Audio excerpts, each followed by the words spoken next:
Foods that contribute to high blood pressure. Welcome to Approved Lifestyle, your go-to channel for education on healthy lifestyles, encompassing nutritious eating and fitness. In today's video, we delve into an important topic, the top 5 foods that can contribute to high blood pressure. Before we begin, we want to remind you to engage with our content by liking and sharing this video. If you haven't already, make sure to subscribe to our channel and hit the notification bell to stay updated on our latest releases. However, we must emphasize that the information provided in this video is intended for informational and educational purposes only. It is not a substitute for professional medical advice. If you have any serious health concerns or questions, we strongly advise you to consult with your healthcare professional for personalized guidance. Now, let's explore the foods that can potentially impact your blood pressure levels. Remember, knowledge is power when it comes to making informed decisions about your health. When excess fluid accumulates in your arteries and there isn't enough space, your blood pressure tends to rise. To counteract this, your kidneys release the extra fluid into your urine,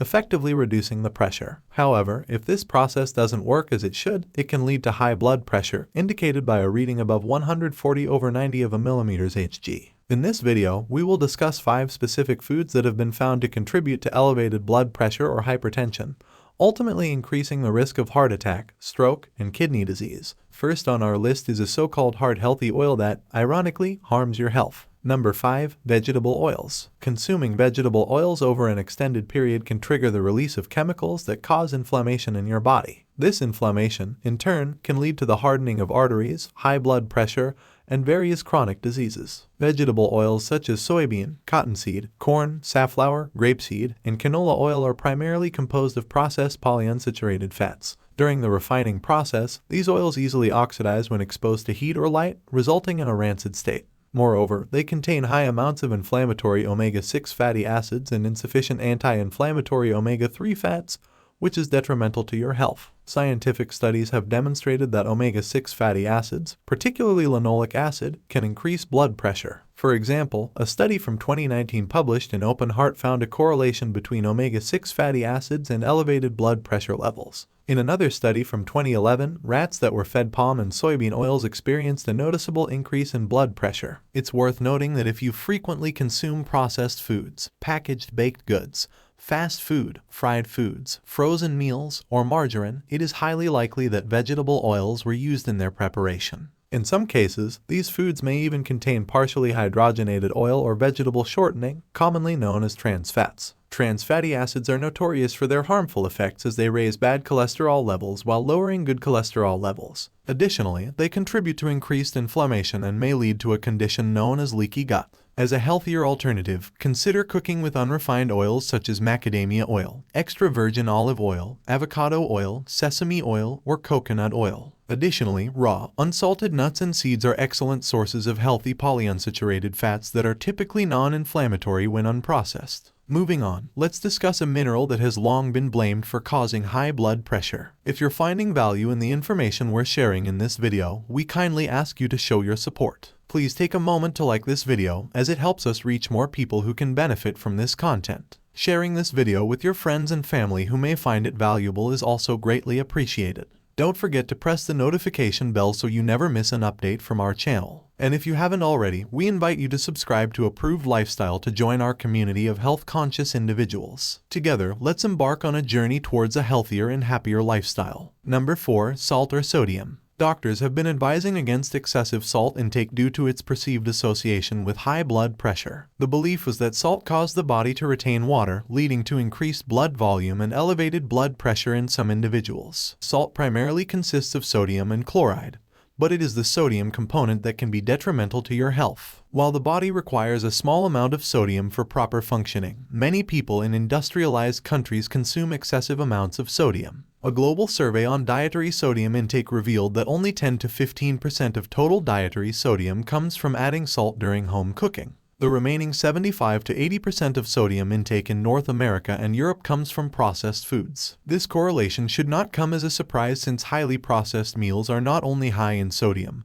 but also contain undesirable elements. Examples are high fructose corn syrup, chemical preservatives, starchy fillers, and more, all of which contribute to poor health. Thus, it is challenging to solely attribute high blood pressure to the sodium content of processed foods. Interestingly, the link between sodium and high blood pressure remains uncertain, as many scientific studies on the effects of salt on hypertension have yielded inconclusive results. A meta-analysis in 2011, which examined 7 studies involving over 6,000 individuals, found no firm evidence that reducing salt intake reduces the risk of heart attacks, strokes, or death. In fact, some studies have even suggested that low-salt diets may lead to slight increases in health problems. Consequently, there is a growing body of research questioning the long-term benefits of a low-salt diet. The key factor that can lead to hypertension is the imbalance between salt and potassium in the diet. Sodium and potassium work in tandem, with excess salt depleting potassium levels and vice versa. Therefore, it is crucial to focus on increasing potassium intake. One simple way to achieve this is by incorporating a variety of fresh vegetables and fruits into your diet. Most vegetables and fruits are rich sources of potassium, which aids in eliminating excess sodium from the body and lowering blood pressure. Instead of fixating on sodium content, prioritize consuming organic unprocessed foods that are abundant in vegetables and fruits. By doing so, you can naturally increase your potassium intake while reducing your reliance on refined sugars, grains, and processed foods. It's essential to avoid canned, boxed, and bagged foods with multiple ingredients, as these are generally not beneficial for your health. Some examples of processed foods that often contain excessive sodium include cheese slices, frozen meals and pizzas, French fries, deli meats, condiments like ketchup and barbecue sauce, and pickles. Furthermore, canned foods such as tomatoes, beans, and soups not only have high sodium content but may also contain the chemical bisphenol A, which has been linked to a significant increase in blood pressure. Conversely, potassium-rich foods include avocados, squash,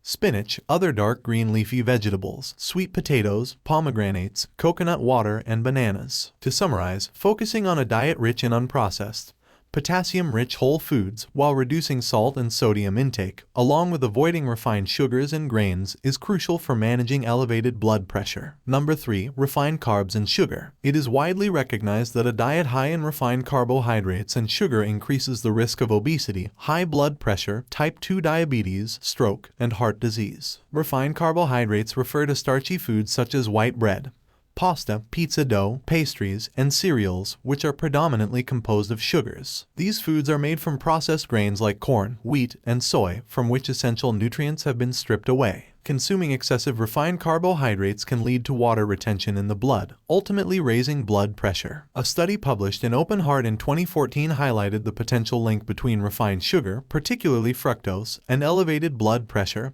and heart disease. The researchers found that individuals who consumed processed foods loaded with high fructose corn syrup for 2 weeks experienced an increase in blood pressure. Fructose, or HFCS, is a sweetener present in 80 to 90% of processed foods, sodas, sweetened beverages, juice drinks, biscuits, and salad dressings. But how does added sugar cause hypertension? There are several mechanisms at play. First, fructose increases uric acid levels, which block nitric oxide in blood vessels, leading to higher blood pressure. Nitric oxide is responsible for relaxing blood vessels and maintaining their elasticity. Second, a high carbohydrate diet can lead to excessive insulin and leptin production, resulting in increased blood pressure by reducing the excretion of water and sodium by the kidneys. Third, elevated insulin levels can lead to insulin resistance in cells, causing reduced magnesium storage in the body. Insufficient magnesium prevents blood vessels from fully relaxing, thereby raising blood pressure. Lastly, exposure to sugars generates advanced glycation end products, which contribute to the stiffening and narrowing of blood vessels,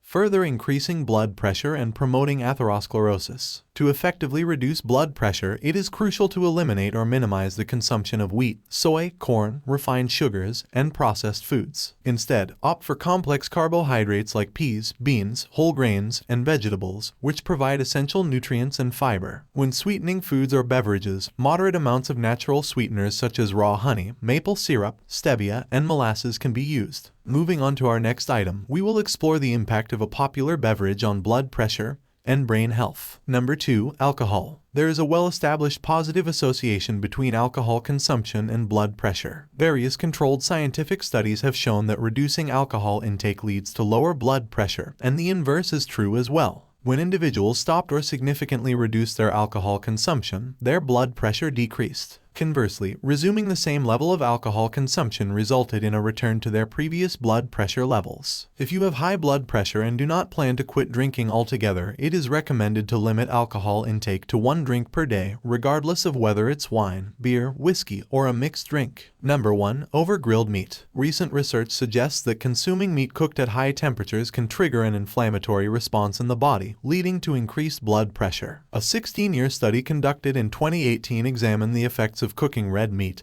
and fish and found that cooking them at high temperatures, such as over an open flame, raises the risk of developing hypertension. Those who grilled their meat and fish were 17% more likely to develop hypertension compared to those who broiled or roasted their meat. This is due to the formation of carcinogenic compounds called heterocyclic aromatic amines when meat proteins are exposed to high temperatures. The risk of hypertension increases with the amount of HAAS present, and well-done meats generally contain higher levels of HAAS than rarer meats. However, marinating meat with spices such as rosemary, thyme, garlic, and oregano before grilling can help mitigate the formation of carcinogens. It's also important to note that research from Harvard Medical School has linked inflammation to high blood pressure as an underlying cause. Elevated levels of C-reactive protein, an inflammatory marker, are significantly associated with the development of hypertension. To reduce inflammation, consider adopting an anti-inflammatory diet plan, which can be accessed through the provided link. Remember, this video is intended for educational purposes and does not substitute medical advice. It is always recommended to consult with a healthcare professional for personalized guidance. If you found this video informative, please like, share, subscribe, and click on the notification bell to stay updated on our latest content. Don't forget to check out our previous video on the top 7 foods to naturally lower blood pressure. We encourage you to leave your comments below, sharing your experiences with foods that may have raised your blood pressure and what steps you are taking to address the issue. We value your feedback. Before you go, make sure to check out the description below this video for additional useful information and recommended products. We have curated a selection of resources to further support you in your journey towards a healthier lifestyle.